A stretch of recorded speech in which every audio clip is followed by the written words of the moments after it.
Turn down the radio, John, so you don't get in trouble with the copyright police. I'm going for a drive, actually. I'm going to get something to eat.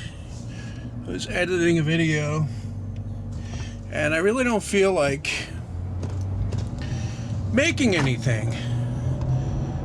Not that I have a lot to make, because I haven't got groceries. I need to go get groceries too. Anyway, so I'm driving here. Thought I'd make a quick one, because like I said, oh, hang on now, I gotta put my seatbelt on.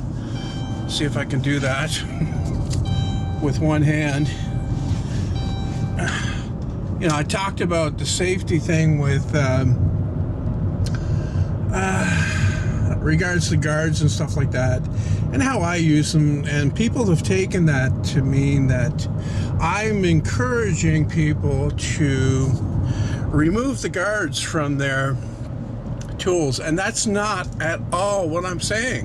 What I'm saying is that I'm not using the guards, and I don't want to be hounded about it, because that is a choice that I've made. Now, the fact that I make videos seems to give people the idea that I should be more responsible in their view about what I'm doing, that I should be, you know, using the guards just to set a good example. But I've been through that before. I'm not going to do something that I don't believe in just to satisfy people. It's not going to happen.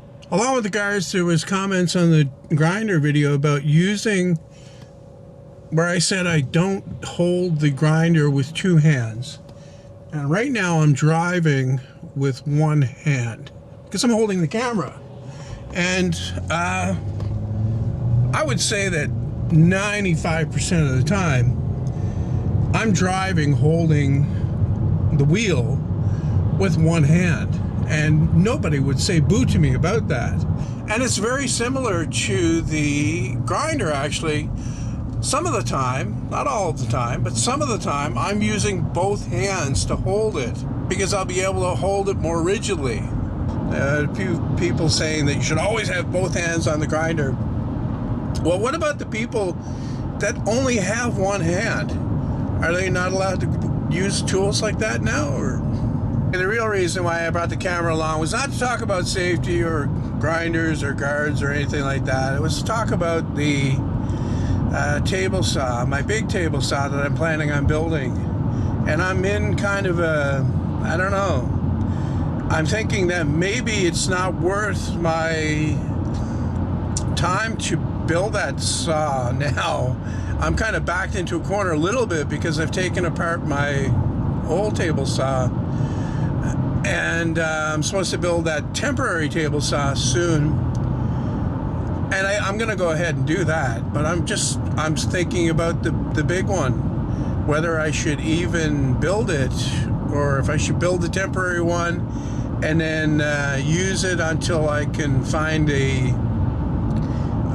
use another saw, a better saw, a good cabinet saw that's used, that kind of thing, and start building the kind of projects that might get views. Because I'm going from the lesson that I'm learning from my jointer build, and it simply wasn't worth the effort that I put into the build. You know, I wound up with the machine, and I was going to do it anyway, sort of, but the time and effort I put into the videos, which wasn't a lot, especially not in the beginning, because it wasn't meant to be that, but then, as usual, as I get deeper into something, the more time I spend on it. So the videos got a little bit more involved as it neared the end of the project. But I would want the table saw build to be that way all the way through. And I can't justify the time it would take to do that, because the videos are not getting enough views. And they don't seem to be picking up views over time, so I don't know. Okay, I got it. Italian BMT on Italian herb bread with a chocolate milk and a bag of nacho cheese things because I'm hungry. I haven't eaten all day, and I gotta feed I gotta fuel the fire for editing that hard job of editing video. You know what I mean? Anyway, back to the television. Back to the table saw stuff. Like I said, I don't know. I don't know if I should.